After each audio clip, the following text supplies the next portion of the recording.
అందరికీ నమస్కారం। ఈరోజు రైతులు పడుతున్నటువంటి ఇబ్బందుల గురించి, రైతుల సమస్యల గురించి ఈ నెల 9వ తేదీన రాష్ట్ర వ్యాప్తంగా ప్రతి రెవెన్యూ సబ్ డివిజన్ల ఆఫీసర్కు ఒక రైతులను కలుపుకొని ఒక ర్యాలీ లాగా పోయి రిప్రజెంటేషన్ ఇవ్వాలనేది పార్టీ నిర్ణయించింది। ఈరోజు ప్రభుత్వము రైతుల పట్ల ఎంత నిర్లక్ష్యంగా ఉంది, కనీసం రైతులకు కావాల్సినటువంటి కనీస సౌకర్యాలు కానీ కనీస ధర ఇవ్వడంలో ప్రభుత్వం ఎంత ఫెయిల్యూర్ అయింది, కనీసం పట్టించుకునేటువంటి పరిస్థితి లేకుండా పోవడం అనేది చాలా బాధాకరం। ఎందుకంటే మామూలుగానే చంద్రబాబు నాయుడు ఒకప్పుడు వ్యవసాయం దండగా అన్నటువంటి ముఖ్యమంత్రి ఆయన ముఖ్యమంత్రిగా ఉన్నప్పుడే వ్యవసాయం దండగా అని చెప్పినటువంటి వ్యక్తి ఆయన। అటువంటి వ్యక్తి చేతిలో పెడితే రైతులు బాగుపడతారనే నమ్మకం కూడా రైతులకు సన్నగిల్లింది। ఈరోజు యూరియా ఉంది, రాష్ట్ర వ్యాప్తంగా యూరియా కోసము రైతులు పొద్దున్నేసే క్యూలలో నిలబడి అక్కడ ఆ క్యూలో వాళ్ళకు రిజర్వేషన్, వాళ్ళ చెప్పులు కానీ వాళ్ళ పాస్బుక్లు కానీ లేకుంటే వాళ్ళ పిల్లలను తెచ్చి ఎండలో కూర్చోబెట్టడం కానీ ఆ పరిస్థితి వచ్చింది। అంత కూర్చోబెట్టి చేసి ఆఖరికి ఆడ స్లిప్ కోసం పోయేసరికి నీకు ఒక బస్తా ఇస్తా, 2 బస్తాలు ఇస్తా అని బేరం పెడుతున్నారు। అది కూడా గవర్నమెంట్, సెంట్రల్ గవర్నమెంట్ నిర్ణయించినటువంటి రేటు 45 కేజీల బస్తా 240 రూపాయలు అమ్మాలి। 242 రూపాయలకి అమ్మాల్సినటువంటి యూరియా బస్తా వీళ్ళ కమిషన్లు, నాయకుల కమిషన్లు, నాయకుల ప్రోద్బలంతో బయట దాదాపుగా 400 నుంచి 700 వరకు అమ్మినారు। ఈ రోజుకు 400 రూపాయలు ఉంది। ఒక్కొక్క బస్తా మీద 250 నుంచి 400 వరకు కమిషన్లు తీసుకుంటున్నారు। తెలుగుదేశం పార్టీ నాయకులకు బియ్యం సరిపోవడంలే, ఇసుక సరిపోవడంలే, మట్టి సరిపోవడంలే, సారాయి సరిపోవడంలే, ఆఖరికి రైతులకు ఇచ్చేటువంటి యూరియా మీద కూడా కమిషన్లకు కక్కుర్తిపడి ఆర్టిఫిషియల్ స్కేర్సిటీ క్రియేట్ చేసి అధిక ధరలకు అమ్ముకుంటున్నారు।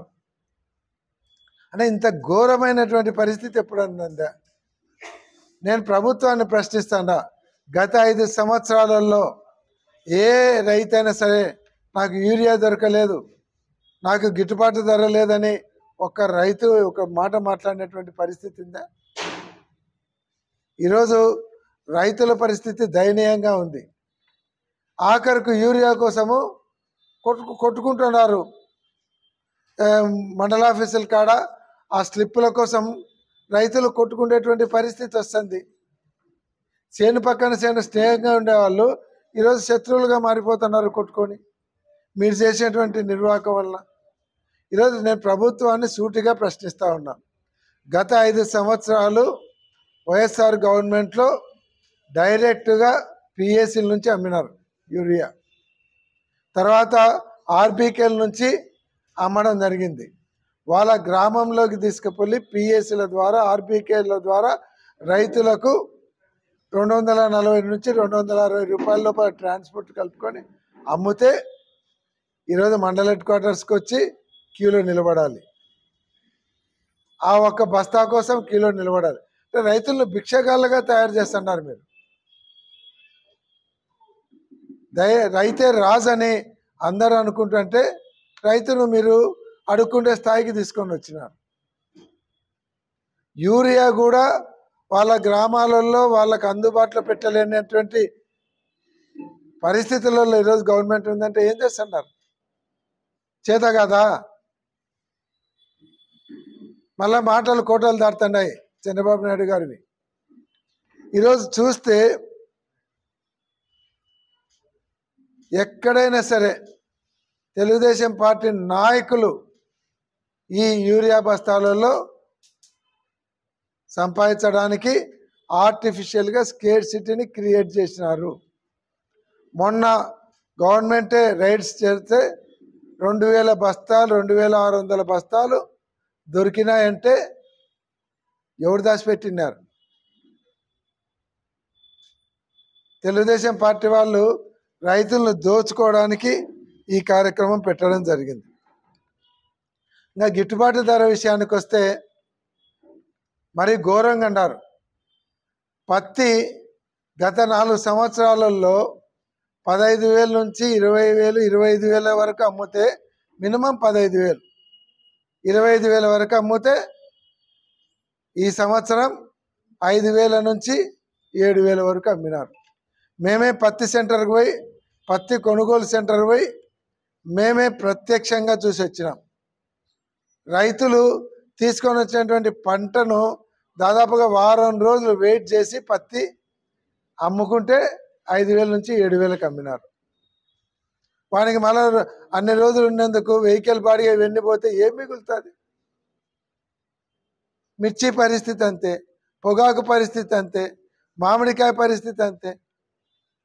వైఎస్ జగన్మోహన్ రెడ్డి వీళ్ళ పరిస్థితి చూడలేక మిర్చి పరిస్థితి ఘోరంగా ఉందంటే జగన్మోహన్ రెడ్డి గారు వచ్చి ప్రశ్నిస్తే అప్పుడు సెంట్రల్ గవర్నమెంట్కి లెటర్ రాస్తారు. మీరు అయ్యా రేట్ ఇవ్వండి. జగన్మోహన్ రెడ్డి గారు వచ్చి ప్రశ్నించి ఆయన పోరాటం చేస్తే మామిడి పండ్లకు రేట్ ఇస్తారు.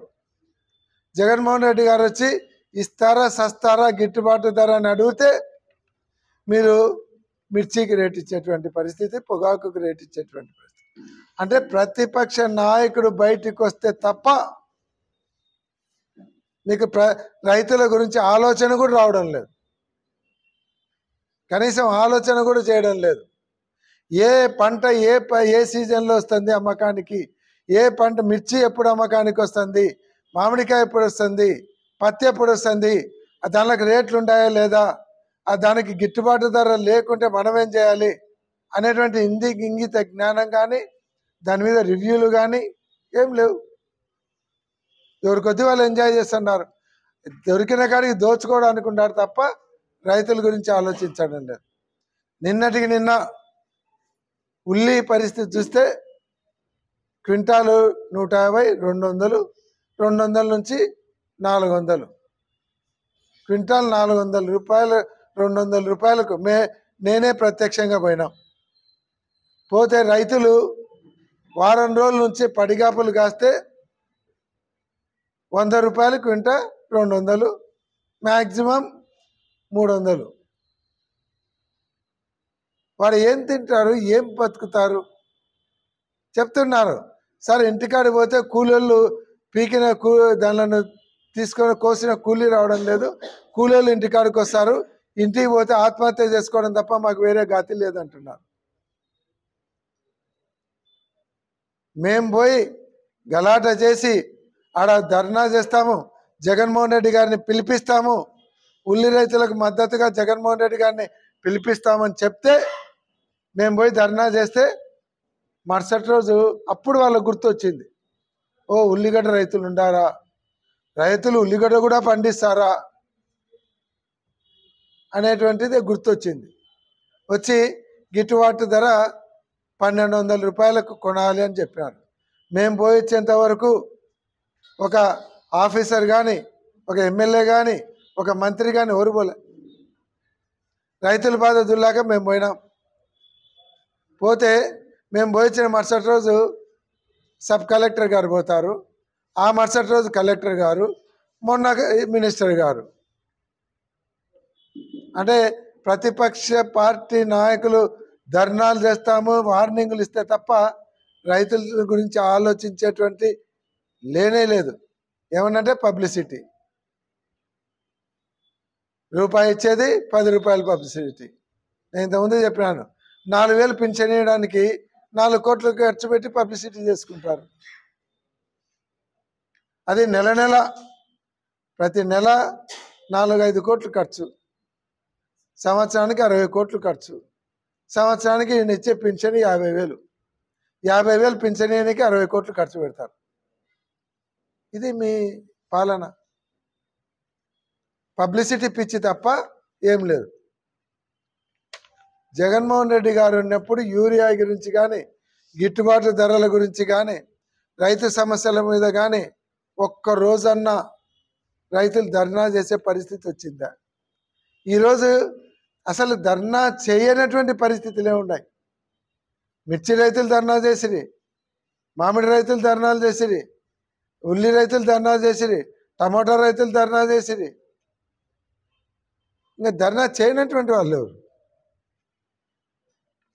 ఇంత ఘోరంగా తయారవుతున్నారంటే ఎటువంటి పరిస్థితులలో ఈ ప్రభుత్వం మొద్దు నిద్రలో ఉందనేది అర్థమవుతుంది.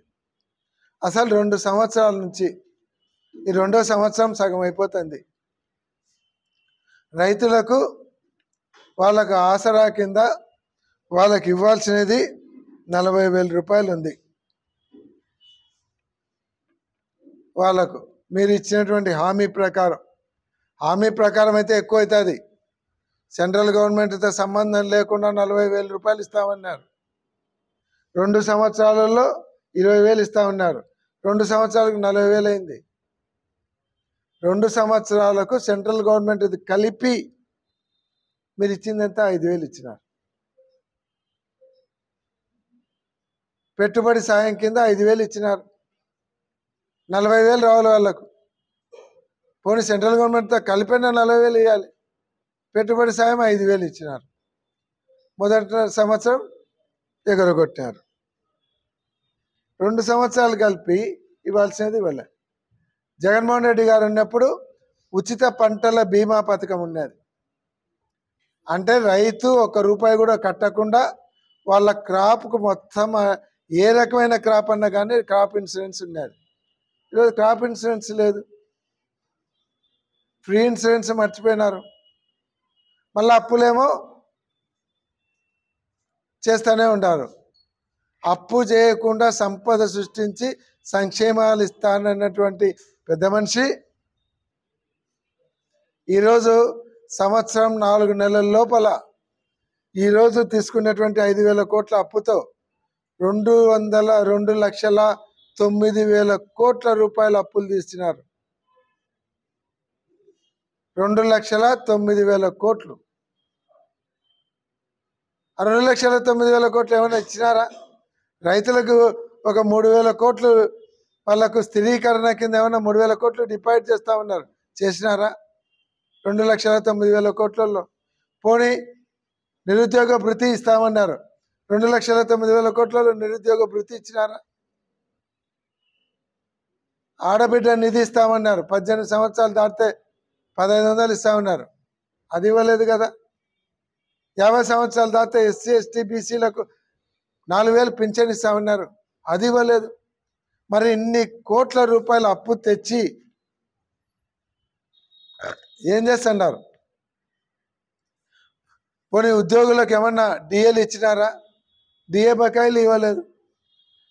వాళ్ళకేమన్నా ఐఆర్ ఇచ్చినారా? ఐఆర్ ఇవ్వలేదు. పోనీ ఉద్యోగులకు వాళ్ళకు సరెండర్ లీవ్స్ ఇవ్వాల్సినటువంటి డబ్బులు ఏమైనా ఇచ్చినారా? అది ఇవ్వలేదు. 2,09,000 కోట్ల అప్పు చేసి నిరుద్యోగులకు నిరుద్యోగ భృతి ఇవ్వలేదు. మహిళలకు ఇవ్వాల్సినది 1,500 చొప్పున ఇస్తా అనేది ఇవ్వలేదు. రైతులకు గిట్టుబాటు ధరలు ఇవ్వలేదు. రైతులకు పెట్టుబడి సాయం కింద 40,000 ఇవ్వలేదు. 50 సంవత్సరాలు దాటిన ఎస్సీ ఎస్టీ బీసీ మైనార్టీలకు ఇవ్వలేదు. ఎవ్వరికి ఎటువంటిది ఇవ్వకుండా 2,09,000 కోట్లు ఏం చేసినారు? ఎక్కడ పోయినాయి? ప్రజలకు సమాధానం చెప్పాలి. సంపద సృష్టికర్త, అపర బ్రహ్మ, అపర కుబేరుడు చంద్రబాబు నాయుడు గారు సమాధానం చెప్పండి. ఎంత సంపద సృష్టించినారు? ఎంత అప్పు తెచ్చినారు? అప్పులలో ప్రజల కోసం ఏం చేసినారు? పోనీ అమరావతిలో ఈ రోజు వరకు ఎన్ని వేల కోట్లు మీరు బిల్లులు ఇచ్చినారు? చెప్పండి, ఎంత ఖర్చు పెట్టినారు? పోనీ ఇరిగేషన్ ప్రాజెక్టుల మీద ఎన్ని వేల కోట్లు పెట్టినారు? రోడ్ల మీద ఎన్ని వేల కోట్లు పెట్టినారు? ఎంత దేనికి ఎన్ని వేల కోట్లు పెట్టి 2,09,000 కోట్లు అప్పు చేసి ఈరోజు రైతులను రోడ్ల పాలు చేసి వాళ్ళను అడుక్కుండే పరిస్థితి తీసుకొని వచ్చి ఆత్మహత్యలు చేసుకునే పరిస్థితి తీసుకొని వచ్చినారు. కాబట్టి దీని మీదనే వైఎస్ఆర్ కాంగ్రెస్ పార్టీ ప్రభుత్వం కళ్ళు తెరిపేయడానికి రైతులతో పెద్ద ఎత్తున ర్యాలీగా వెళ్ళి ఆర్డీఓ కార్యాలయాల దగ్గర వెళ్ళి ఆర్డీఓకి మెమరాండం ఇచ్చి ఒక గవర్నమెంట్కి ఒక హెచ్చరిక చేయాలనేటువంటి ఉద్దేశంతో మేము ఈ కార్యక్రమం చేపట్టడం జరిగింది. రేపు రాబోయే 9వ తేదీ రైతులు, కార్యకర్తలు, నాయకులు అందరూ పాల్గొని వైఎస్ఆర్ కాంగ్రెస్ పార్టీ ఎప్పుడు రైతుల పక్షాన పోరాటానికి సిద్ధంగా ఉంటుందని నిరూపించడానికి అందరూ పాల్గొనాలని కోరుతా ఉన్నాం.